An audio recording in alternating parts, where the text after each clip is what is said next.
Ça y est, nous y voilà, on est arrivé à Milan. Ça fait 1 an que j'attends ça.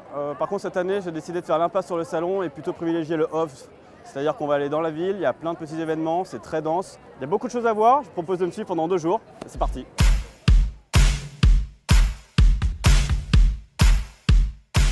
Là, on est au Palazzo Mita où pour la 3e année consécutive a lieu l'exposition A Matter of Perception. Cette année, le thème c'est Linking Minds qui présente des projets et des idées autour du facteur humain, cette touche qui est si particulière à la pratique du design. Alors, on va faire un tour. Donc là, on a un très bon exemple du thème de cette année, Linking Minds, avec Ars Fabricandi et une collaboration avec la Fabrica. Je suis avec Quentin, qui est membre de la Fabrica. Bonjour. Est-ce que tu peux nous expliquer un peu le projet? En fait, on est 6 designers. Chaque pièce représente l'identité et la vision du design de chacune personnalité. En fait, David est venu parler avec nous. Il souhaitait avoir un bar. Et donc en fait, j'ai décidé de travailler dessus. C'est construit en fait comme les cheminées. Donc c'est le tube principal de la cheminée. Ensuite, on a la tête. Et après, on a aussi d'autres petits détails comme l'ouverture dans les poignées. Je suis assis dans un fauteuil qui a été réalisé pour la marque Manerba par 2 designers. C'est la rencontre entre le nord et le sud. Ça crée un lieu propice pour la discussion, l'échange, pour parler business et en toute intimité. Et en plus, c'est modulable. On peut changer les coussins, la couleur et créer un peu son propre espace.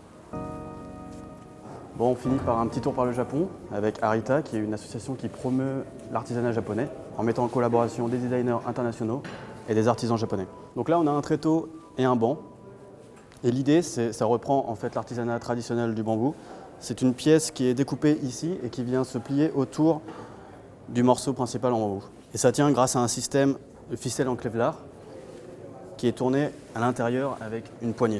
Ce procédé technique permet de l'envoyer dans un carton à plat et ça facilite l'expédition à l'étranger. Bon, là, je vous ai montré qu'une petite partie du Palazzo Lita, il y a encore beaucoup de choses à voir, donc si vous êtes dans le coin, ça vaut vraiment le coup de vous déplacer. Et nous, on va aller voir la galerie de Rosanna Orlandi maintenant.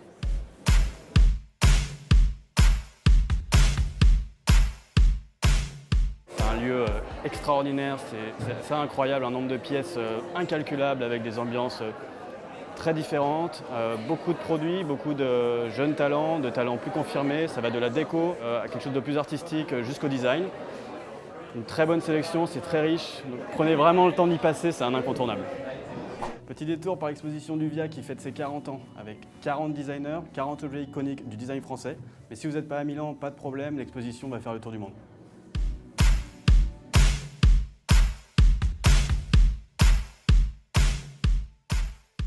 Bon là, c'est changement de décor, on est Zona Tortona chez Moi.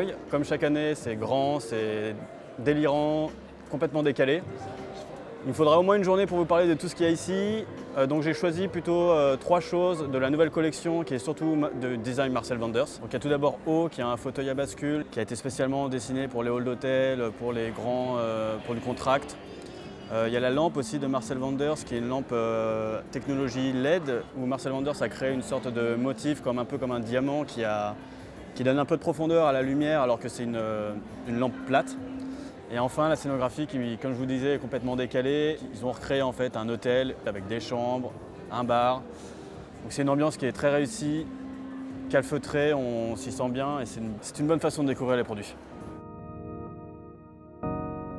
Bon, ça y est, on arrive presque à la fin de la journée.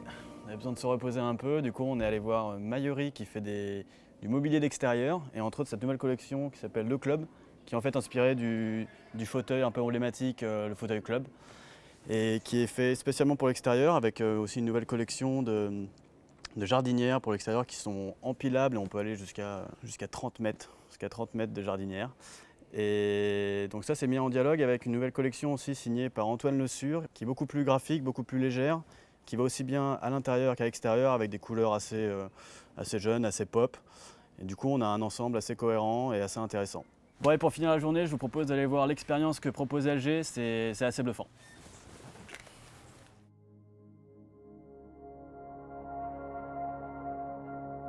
LG et Tokujin Yoshoka ont fait une installation ici à base d'OLED, donc pour promouvoir un peu la technologie LG. Le Tokujin est très connu pour ça, pour faire des ambiances un peu fantasmagoriques, très poétiques. Il a travaillé pour Issey Miyake, pour Swarovski, il a fait beaucoup de choses. Et donc là, on a un peu ce type d'ambiance avec des gens qui circulent dans un espace tout blanc et des chaises en OLED, donc un écran qui est biface. Et ensuite, à un moment donné, le mur d'OLED s'allume et là, il y a une lumière diffuse très particulière qui embrasse toute la pièce. Et c'est très surprenant.